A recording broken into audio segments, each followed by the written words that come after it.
Boa noite a todos. Boa noite. Que todos possamos nos sentir envolvidos pelas vibrações do Mestre Jesus. O nosso assunto é sobre o Carnaval. Mas antes, nós gostaríamos de agradecer ao casal Cláudio e Geuci por abrirem as portas dessa casa para que aqui nós trouxéssemos também um pouco do nosso trabalho. Agradecer a nossa amiga Gera, seu esposo, que através deles possibilitaram que nós viéssemos a Torres não mais como fazemos há mais de 50 anos, a passeio, de férias, de turismo, aproveitar essa maravilha que vocês têm o ano inteiro, mas que nós viéssemos também trabalhar na Seara do Mestre, trazer a boa nova, divulgar os ensinamentos que a doutrina espírita nos traz, que nos esclarecem, que nos consolam, que nos propõem a nos melhorarmos. Então eu agradeço por estarmos aqui mais uma vez, nesta casa abençoada do caminho.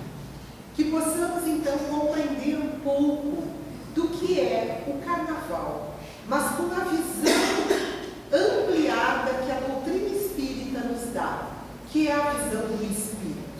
Então vamos conversar um pouquinho sobre o que é o Carnaval na visão espírita. Nós sabemos e já é uma tradição, já é uma cultura da nossa terra brasileira, este período que antecede um período de reflexões denominado então o Carnaval. Nós, muitas vezes, já fizemos parte daqueles folguedos de clubes, já participamos de grupos e que hoje nos perguntamos que atividade é essa que às vezes enebria tanto o indivíduo, tira-lhe tanto a razão, a lucidez por 4 dias e que às vezes o indivíduo retoma a sua vida de uma maneira muito diferente do que lhe fazia anteriormente. Então nós vamos ver que o Carnaval é um período de festas profanas que se iniciava geralmente no Dia de Reis e se estendia até a quarta-feira de cinzas. Isso é o que consta no dicionário da língua portuguesa.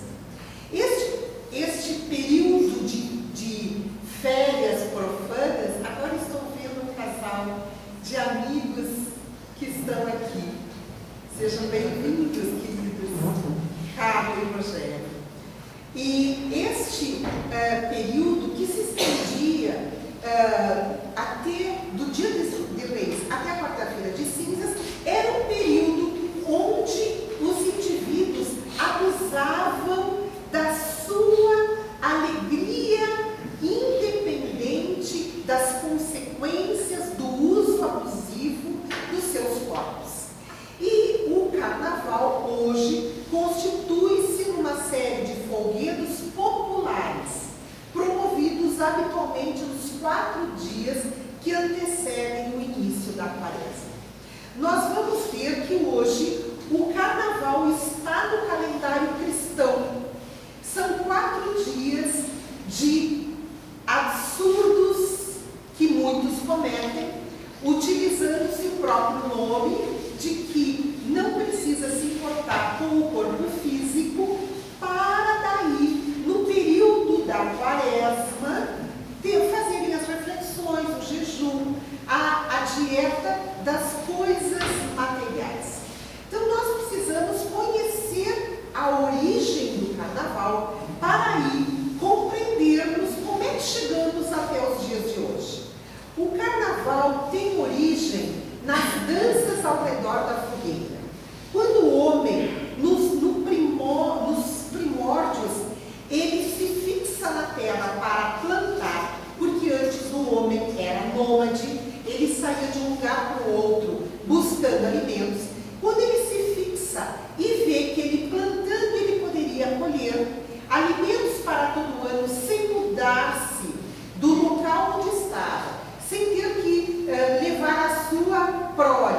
e sem ter que mudar daquele ambiente onde ele se encontrava, ele passa, naquele período, a agradecer em festas ao redor da fogueira pela colheita.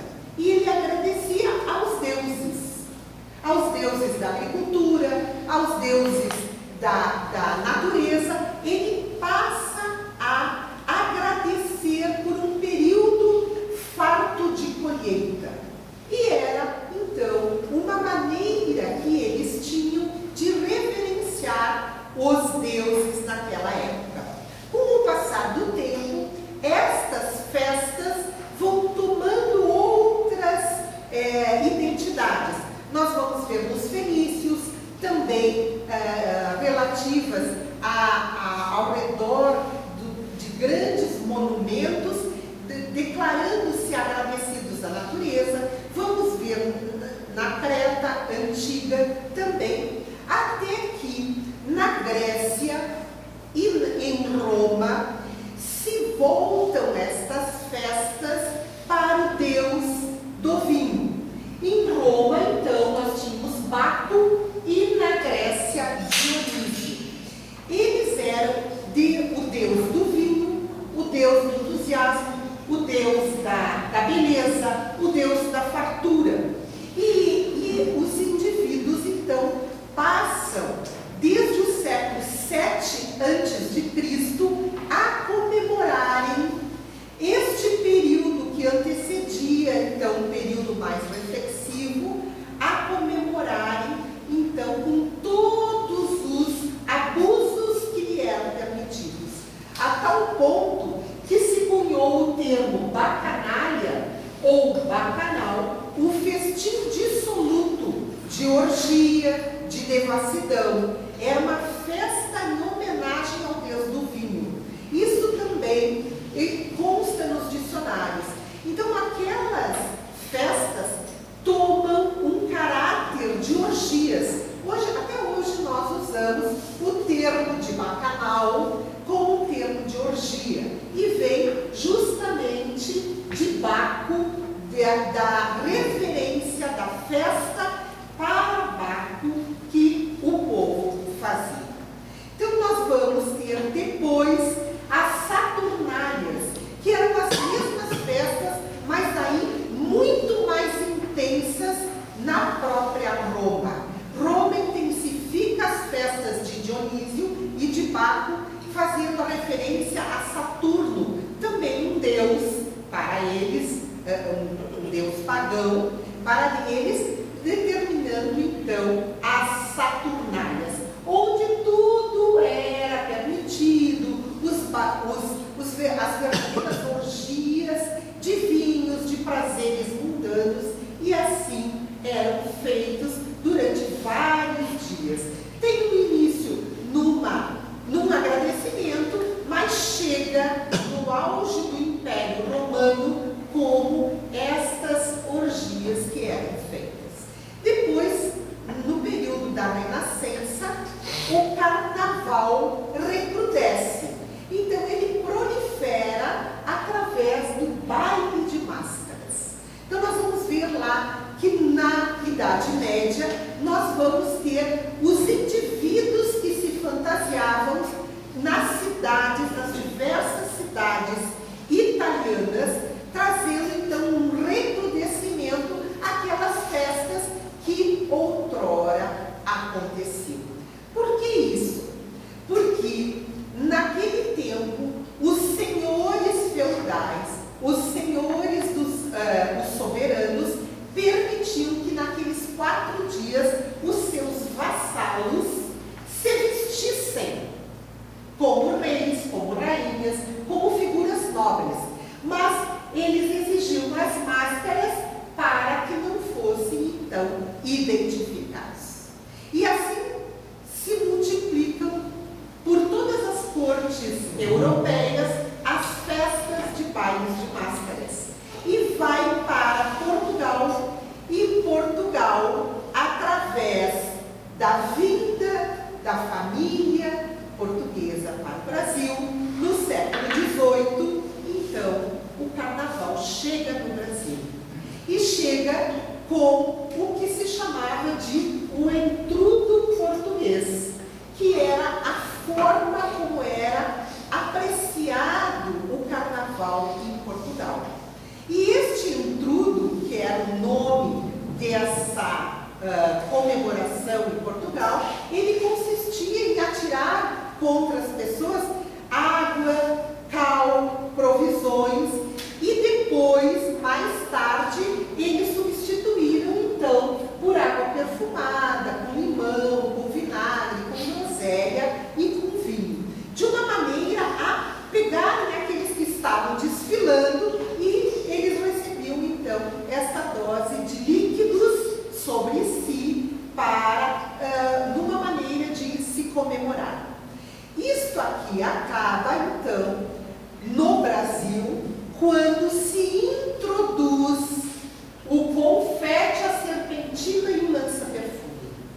No Brasil, a festa do intrudo, que era uma tradição de se jogar água, pó ou cal, se transfere para o lançamento de papel picado, hoje o confete industrializado, o papel enrolado, hoje a serpentina, e aquele perfume ou água perfumada que era lançada como o lança-perfume, que nós sabemos que no país foi por muito tempo utilizado. Hoje ela é considerada uma droga alucinógena e é uma droga listada nas drogas ilícitas no país, com sujeição à prisão, etc. Mas hoje, este é o carnaval que nós temos no Brasil. Não só a beleza dos desfiles, mostrando o belo, o bonito, mas aquele carnaval onde realmente vemos a origem da palavra. Carnaval vem de a carne nada vale. Onde a festa substitui o agradecimento aos deuses e permite-se tudo em justificativa ao prazer físico, ao prazer da carne. E isso é o que se tornou hoje a maioria dos carnavais no nosso país. O que se observa nestes 4 dias de loucura, não mais 3, mais 4, e às vezes em algumas cidades é o mês inteiro, e às vezes 2 meses antecedendo os 4 dias, é o afloramento das paixões físicas, das paixões instintivas, das paixões onde nós permitimos a utilização de todos os prazeres da carne. E aí nós vamos então ter a substituição através do enfoque que se dá. É claro que aqui nós trazemos o belo, mas sabemos que infelizmente o enfoque que ocorre nas festas não é o belo, e sim é o enfoque sexual e o enfoque sensual. A tal ponto que isso desvirtua ao que muitas vezes se propõe a ver como belo e como criatividade do indivíduo. Observam-se foliões que se afadigam por longos meses na confecção de máscaras e fantasias, tudo para viver uma psicosfera de ilusão. Perseguem vitórias vazias que esperam alcançar nestes dias. Diversos se mostram exaustos física e emocionalmente. Alguns recorrem a fortes estimulantes para o instante definitivo do desfile. Aqui nos estimulantes, nós colocamos o álcool, o fumo, drogas lícitas, mas também sabemos das drogas gravemente utilizadas de uma forma ilícita, como as drogas alucinógenas, como as drogas que hoje os jovens e os não tão jovens como nós ainda insistem em usar, como a maconha, como se fosse uma droga que não causasse dano nenhum. Então, estes estimulantes acabam desvirtuando aquela ideia inicial do que realmente era o carnaval e traz para o próprio indivíduo alguns danos que eles vão colher as consequências imediatamente depois. Muitos mergulham no mundo fantástico de sonhos, anseiam em dar autenticidade a cada gesto e a cada atitude, usando vestimentas de reis, rainhas, nobres, conquistadores, personagens e contos de artistas. Muitos, inclusive, acabam trazendo estas fantasias e nem se dão conta que poderão estar representando a sua própria personalidade em vidas anteriores. Então, as pessoas, às vezes, buscam homem que se veste de mulher, mulher que se veste de homem, se permitem tudo, às vezes não se dão conta que estão extravasando o conteúdo interno real de cada um. E que esse extravasamento que o indivíduo dá nestes 4 dias de folia, e que nós hoje traduzimos como 4 dias de verdadeiras loucuras, acabam trazendo consequências espirituais para o indivíduo de uma maneira nefasta que nós veremos em seguida. Em toda essa festa de loucura que deixa marcas profundas, pergunta-se: será mesmo uma manifestação de alegria, de descontração? Será que o carnaval é sobre essa alegria que nós buscamos? A alegria do corpo ou a alegria do espírito?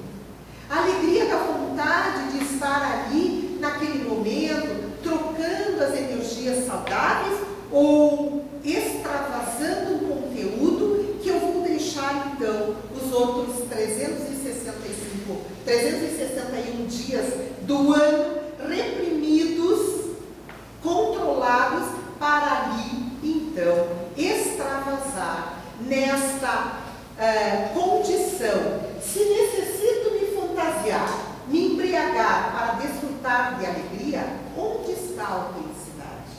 Onde está realmente a alegria?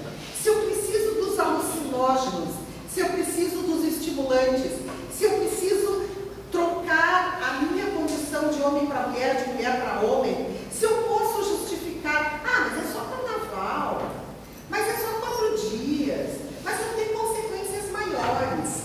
Nós vamos ver que, com a visão ampliada que a doutrina espírita nos traz, tem consequências. Tem consequências espirituais que serão colhidas por nós mesmos, pode ser nesta vida, pode ser ao longo desta vida ou das próximas vidas. Nós vamos visualizar o carnaval com este olhar ampliado que a doutrina espírita nos traz, e aí fazermos reflexões de que tipo são estas festas que ocorrem hoje. Nós trazemos uma citação de Dr. Bezerra que diz que conforme que a festa que ainda guarda os vestígios da barbárie do primitivismo, ainda reina entre os desencarnados. Ela traz o que os instintos mais iniciais do ser humano ainda estão aí latentes, presentes, e que por isso o indivíduo necessita liberar-se. Nós vamos ver a letra de Caetano Veloso que diz: atrás do trio elétrico só não vai quem já morreu. Nós espíritas dizemos: atrás do trio elétrico também vai quem já morreu. Porque nós sabemos que esta massa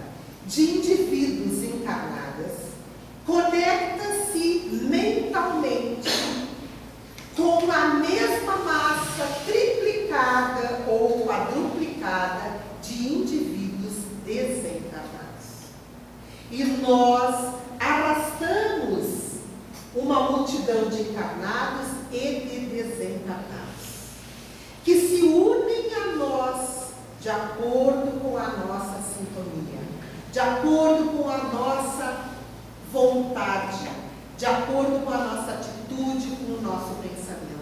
Então, aí, nestes momentos, é que nós vamos ter as enfermidades espirituais, as obsessões. A obsessão está no materialismo, que vê o corpo, a matéria, como início e fim em si mesmo, a causa de tal desregramento que culmina com profundas enfermidades espirituais denominadas obsessões. Então, nós fazemos as conexões durante o trio elétrico. Porém, os desencarnados que conosco se afinaram, gostaram de estar conosco e permanecem conosco. E às vezes, eles não são desencarnados que nos propõem a evolução. São desencarnados que nos propõem ao sofrimento da ignorância como eles próprios se encontram. E quando a gente diz, mas será mesmo que uma multidão poderá estar atrás de um único filião? Daí nós lembramos do mestre, quando encontra aquele endemoniado que vivia entre os túmulos na Judéia, e ele pergunta, qual é teu nome? E ele responde, meu nome é Legião, porque somos muitos. Se junto com um tinham muitos, junto com muitos terão milhares. Então nós precisamos compreender que tudo que nós fazemos, que tudo que nós pensamos, nós nos conectamos na mesma hora com a espiritualidade, porque os espíritos não vivem lá, eles vivem aqui conosco, os benfeitores e os espíritos sofredores. Nós estamos inseridos no mundo espiritual. Se nós tivéssemos um aparelho que pudesse visualizar os desencarnados nessa sala, nós veríamos eles em muito maior quantidade do que nós fisicamente aqui. Então é preciso que nós tenhamos esse olhar que a doutrina espírita nos traz, um olhar de visualização dos nossos irmãos desencarnados. E isso, quem nos traz é Manuel Filomeno de Miranda, neste livro, Na Fronteira da Loucura, por orientação também do Dr. Bezerra de Menezes. Então, neste livro, Manuel Filomeno de Miranda narra suas observações durante o período de carnaval no Rio de Janeiro, abordando as várias técnicas obsessivas em casos de abusos e alienações, com droga, álcool, sexo, aborto e tentativa de suicídio, demonstrando o trabalho dos bons espíritos num posto do socorro central no mundo espiritual. Nesses 4 dias de loucura aqui embaixo, os benfeitores trabalham muitíssimo nos postos de socorro, porque eles sabem que além de nós cometermos as loucuras, multiplicam-se os casos de suicídio, de homicídio, de violência, de agressividade, graças a esses estimulantes, principalmente do álcool e das drogas. Então vamos ver o que traz o Manuel Filomeno de Miranda neste livro. Ele diz o seguinte: logo depois que eu retornara à vida espiritual, percebi haver em torno da Terra faixas vibratórias concêntricas que a envolviam, desde as mais condensadas, próximas da área física, até as mais sutis, distanciadas do movimento humano na crosta. São vitalizadas pelas sucessivas ondas mentais habitantes do planeta, que de alguma forma sofrem-lhes a condensação perniciosa.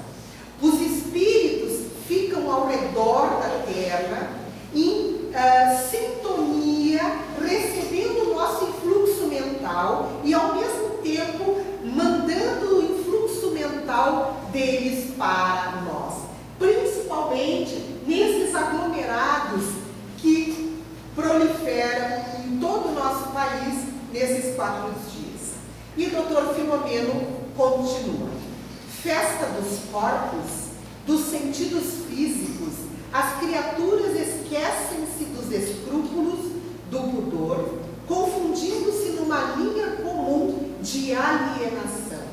Às vezes nós ouvimos indivíduos que dizem que não sabem o que aconteceu na festa, como que voltaram para casa, quem que trouxe para casa, porque estavam tão bêbados ou tão drogados que não sabem realmente o que aconteceu. E é aqui que que Manuel Filomeno de Miranda diz, numa completa alienação, em justificativa que naquele momento vale tudo. E ele continua agora abordando então uma médium que dizia que ela, mesmo sendo médium espírita, ela estaria protegida desses ataques. E olhem o que o Manuel Filomeno de Miranda diz: no ambiente convulsionado da orgia, naturalmente que a médium terminaria por assimilar altas cargas de fluidos perniciosos que lhe perturbariam o equilíbrio, tornando-se fácil presa de situações e influências nefastas. É aqui que nós fazemos as conexões. Quando nós entramos nessa sintonia, num inocente baile de carnaval, onde nós nos permitimos atitudes que não nos permitiríamos fora desses 4 dias, fazemos essa conexão. E depois de feita, estabelecida a sintonia, há um entrosamento por afinidade e as entidades então passam a dar-se continuidade à sua ação sobre aquele indivíduo. E Manuel Filomeno continua: o advento da televisão trouxe para a intimidade doméstica altas cargas de informações que nem sempre podem ser digeridas com facilidade. Quando se desliga a televisão, o telespectador nem sempre se liberta da película, de cujo conteúdo emocional participou, ou das últimas notícias que recebeu. Como é natural, agita-se durante o processo do sono, detendo-se nas cogitações não superadas ou partindo em direção das sugestões que foram captadas com sérios distúrbios para o equilíbrio e a paz pessoal. O que quer dizer isso? Que quando nós assistimos, nós entramos em sintonia. Não assistimos sozinhos. Nós nunca estamos sozinhos. Nós assistimos com quem gosta daquele programa que estamos assistindo. Se é um programa enriquecedor para o espírito, com conhecimento, com cultura, estarão conosco espíritos que também querem esse tipo de programa.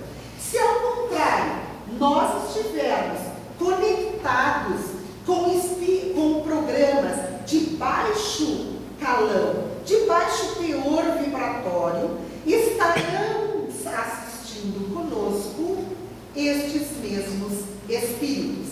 Quando nós desligamos a televisão, eles permanecem no nosso lar. Nós vamos dormir, quem dorme é o corpo, o espírito não dorme, eles nos esperam nos desprendermos do corpo e nós vamos continuar os programas de baixo teor vibratório com esses indivíduos desencarnados, que nos conectaram por convite nosso. Se nós não tivéssemos aquele tipo de padrão dentro do nosso lar, eles ali não estariam. Então, quando nós estamos aqui conectados com notícias somente de tragédias, de violência, de agressividade, com programas que não são instrutivos, nós teremos uma turma de desencarnados assistindo conosco. Quando nós desligamos a televisão, eles continuam ali. Eles nos esperam o desdobramento do corpo e nos levam, por nossa vontade, a continuar aquelas ações. E olha que continua Dr. Filomeno de Miranda. Muitos fantasiados haviam obtido inspiração para suas expressões grotescas em visitas a regiões inferiores do além, onde encontravam larga cópia de deformidades e fantasias de horror. É claro que aqui eu peguei uma menos ruinzinha para a gente não fazer sintonia. Moléstias graves se instalam em oportunidades dessas. Comportamentos morais se alteram sob o assodar dos apetites desmedidos. Distúrbios afetivos surgem após tais ilusões que passam. Sossopros financeiros, indivíduos que acabam tendo prejuízos financeiros, ficam em cobranças demoradas, homicídios tresvairados, suicídios alucinados, paradas cardíacas por excesso de movimento e exaustão das forças, desencarnação por abuso de drogas. Foi feita uma pesquisa e se verificou que depois do carnaval, o índice de separações sobe no Brasil em 30%. Será por quê?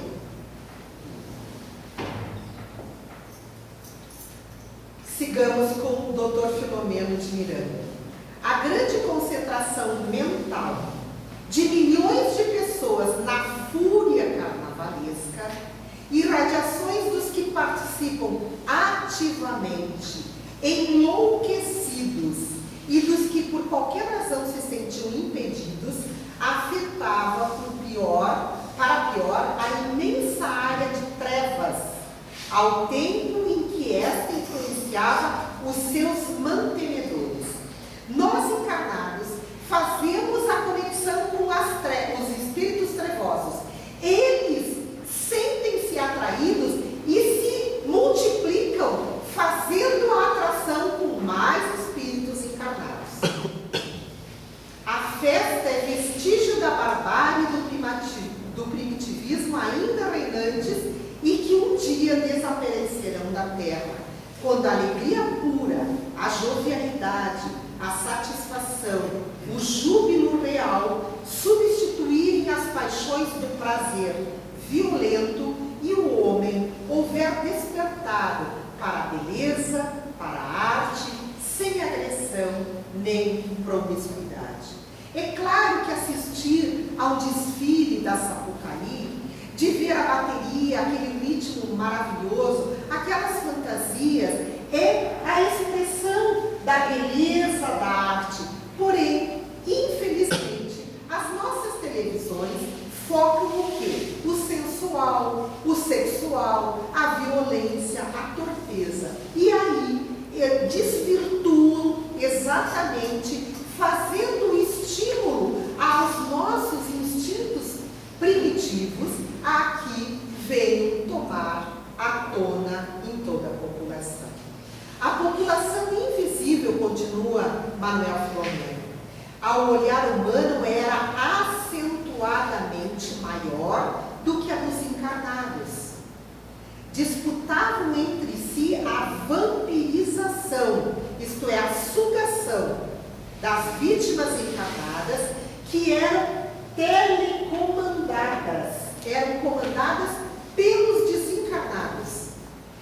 Estimulavam a sensibilidade e as libações alcoólicas de que participavam. Ingeriam drogas, utilizando-se dos comparsas do corpo físico. se interligavam a desmandos e orgias lamentáveis. Uns magotes desenfreados atacavam burlescos transeuntes, transmitindo-lhes induções nefastas. Davam início, assim, a processos nefandos de obsessões demoradas. Misturavam-se espíritos de aspecto bestial, de besta, lupino, de lobo, verdugos e técnicos de vampirização do tônus sexual em promiscuidade alarmante com inúmeros encarnados. Assim se processa a vampirização. Os espíritos desencarnados de aspectos bestiais sugam as energias nossas de espíritos encarnados, porque no mundo desencarnado eles não têm as energias animalizadas que nós temos por causa do nosso corpo físico. E continua no mesmo livro. Expressiva faixa da humanidade terrena transita entre os limites do instinto e os pródromos da razão, mais sequiosos de sensações do que ansiosos pelas emoções superiores. Natural que se permitam nestes dias os excessos que reprimem por todo o ano, sintonizados com as entidades que lhes são afins. E é de lamentar, porém, que muitos se apresentam nos dias normais como discípulos de Jesus. Quer dizer, tem muitos trabalhadores das colunas de Jesus sobre as mais diferentes formas de denominações espíritas, católicos, evangélicos, que durante os 4 dias de folias fazem a sintonia mental com espíritos trevosos. E estes espíritos trevosos lhe imputam, então, atitudes, lhe imputam ações contrárias à tarefa dos próprios discípulos de Jesus. Porque nós fazemos esta sintonia exatamente com aquilo que sentimos. São as nossas emoções, os nossos pensamentos, os nossos atos que ligam aos indivíduos. Mas, como nós influenciamos os desencarnados, eles também nos influenciam. E nós, assim, mantemos esta profunda comunhão telepática. E aí, damos início àquelas lesões espirituais. Muitos mudam de comportamento, eles alteram-se ao longo deste período pré-carnavalesco, pós-carnavalesco, e se tornam outras pessoas. E daí as pessoas então perguntam como pode, em apenas 4 dias, se transformarem os indivíduos desta maneira. É porque aí há uma concentração muito grande. Todo o nosso país para. A gente sempre diz, o Brasil retoma as atividades no dia 1º de março. Esse ano vai coincidir com a quarta-feira de cinzas. Mas é assim que funciona. Por quê? Porque no próprio calendário católico que instituiu a quaresma como um período de jejum das coisas da matéria, jejum das palavras, e permitiu que os 4 dias antes dos 40 dias da quaresma se permitisse tudo, isto é, abrigando aquelas antigas festas pagãs. Mas nós precisamos entender isso para buscarmos o nosso fortalecimento espiritual justamente nesses 4 dias. Justamente neste assédio maior que todos sofremos. E muitos perguntam, como Kardec perguntou, por que Deus permite que espíritos nos induzam ao mal, como está no livro dos Espíritos? E os benfeitores respondem, os espíritos imperfeitos são instrumentos destinados a experimentar a fé e a constância dos homens no bem. Tu, mal para alcançar o bem. E quando as más influências agem sobre ti, é que as atrais pelo desejo do mal, porque os espíritos inferiores vêm em tua ajuda no mal, quando tens intenção, vontade de praticar. Os espíritos sempre acorrem pelo nosso chamado, os bons e os inferiores. Eles sempre estão nos acompanhando. Nós mantemos o livre-arbítrio, a liberdade da escolha com quem queremos andar. Por isso que a gente sempre faz uma comparação do ditado popular: dize-me com quem andas e eu te direi quem és. Nós espíritas dizemos: dize-me o que pensas que eu te direi com quem andas. Porque nós estamos sempre acompanhados. Mas os benfeitores também respondem a Kardec quando ele pergunta: pode se libertar da influência dos espíritos que nos solicitam ao mal? E os benfeitores dizem sim, porque eles não se ligam senão aos que solicitam, aos que os solicitam por seus desejos ou os atraem por seus pensamentos. Somos nós. Por quê? Porque nós temos o livre-arbítrio. Porque nós decidimos sobre a nossa vida. Porque nós escolhemos ou estarmos tresloucados num trio elétrico, num grupamento de carnavalescos, ou estarmos vigilantes, desfrutarmos de momentos de feriado, de carnaval, confraternizarmos, virmos como nós viemos passarmos essa semana em Torres, num sentido de amelharmos conhecimento, conquista, estarmos com os familiares, busca da alegria verdadeira do Espírito. E não a alegria efêmera, que depois de 4 dias não deixa rastro de alegria, muito menos deixa rastro de comprometimento. No Livro dos Espíritos continua: assim, de acordo com a doutrina espírita, não há arrastamento irresistível. O homem pode sempre fechar os ouvidos à voz oculta que lhe fala no íntimo, induzindo ao mal, como pode fechá-los à voz material de alguém que lhe fala. Quando nós sentimos aquela vontade de cairmos na gandaia, de fazermos coisa que até pouco tempo fazíamos, nem vamos falar das nossas vidas passadas, porque boa coisa não éramos, senão estaríamos bem mais adiante, em mundos felizes, mundos regenerados, mundos ditosos. Nós fazíamos nessa vida. Então, nós podemos sim, tendo essa visão ampliada da doutrina, escolher o que queremos para a nossa vida. Escolher estarmos esses dias confraternizando, alegres, ou em prece, ou em vigília. Nós sabemos quantas pessoas fazem retiros de todas as denominações religiosas no período de carnaval, porque sabemos que a influenciação nefasta é muito grande. Kardec pergunta: e a prece é um meio eficaz para curar a obsessão? E os benfeitores respondem: a prece é, em tudo, um poderoso auxílio, mas acreditai, não basta murmurar algumas palavras para obter o que se deseja.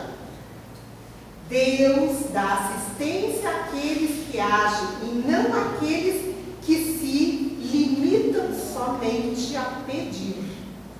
É preciso que o obsediado faça, por seu lado, o necessário para destruir em si mesmo a causa que atrai os maus espíritos. Quer dizer, não adianta fazer os 4 dias de intensa loucura e passar os outros dias rezando, solicitando aos benfeitores que me ajudem, que me amparem, que me libertem. Não.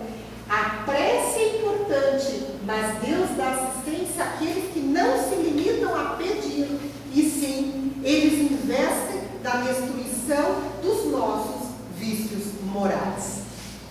Em Obras Póstumas, Kardec vai colocar, em resumo, a prece fervorosa e os esforços sérios que a criatura faça por melhorar-se constituem os únicos meios dela afastar os maus espíritos, que reconhecem como seus senhores aqueles que praticam o bem, enquanto que as fórmulas lhes provocam o riso, do mesmo modo que a cólera e a impaciência os excitam.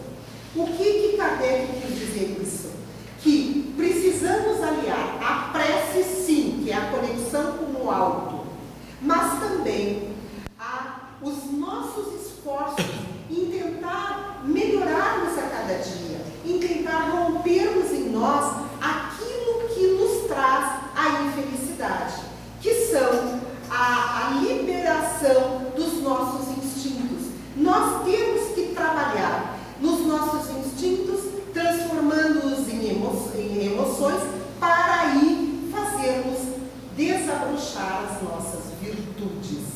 As virtudes das quais nos tornarão realmente felizes. Por isso que é importante lembrar do que o Mestre falou. A vigilância dos nossos pensamentos. O orai e vigiai para não cairmos em tentação. O que a gente faz normalmente? A gente ora por nós e vigia o vizinho. Não é assim. Nós temos que orar por todos, inclusive por nós, mas vigiar os nossos pensamentos. Os nossos pensamentos nascem dos nossos sentimentos. Nós sentimos, pensamos e aí ou falamos ou agimos. Este é o caminho, a vigilância dos nossos pensamentos. Quando Jesus fala da oração, é a conexão com o Pai. A vigilância é a vigilância da nossa ação. É nós que precisamos nos vigiarmos. O outro terá o tempo do outro. Eu não posso fazer com que o outro caminhe. Eu posso ensinar, eu posso orientar, eu posso ajudar, eu posso estimular, mas a caminhada é do outro. A caminhada nossa é individual. Ninguém vai fazer o nosso caminho. Nós temos que começar a caminhar. E parece que 4 dias de folia, de folguedo, não dizem nada. Quando nós entendemos a doutrina espírita como a doutrina una, mas calcada na filosofia, na religião e na ciência, nós ampliamos o nosso conhecimento. Nós não vimos mais aquele bloco pulando no meio da rua. Nós conseguimos visualizar os espíritos também que podem acompanhar a todos nós nas atitudes boas ou ruins. Por isso que quando Kardec pergunta aos benfeitores onde é que está escrita a lei de Deus, num livro escondido, num livro poderoso, e os benfeitores respondem, na consciência. Então nós não somos espíritos primários, nós já temos o conhecimento e nós já sabemos o que é certo e o que é errado. E uma hora nós temos que começar a fazer o certo. Então que passemos a compreender, a partir de hoje, o que é realmente a festividade do Carnaval e trazer a festividade da alegria, do belo, do bom. E um dia, todos esses desvios que hoje ocorrem, com certeza não mais ocorrerão. E assim nós encerramos o nosso comentário de hoje, agradecendo a todos pela atenção e desejando um bom Carnaval a todos. Muito obrigada.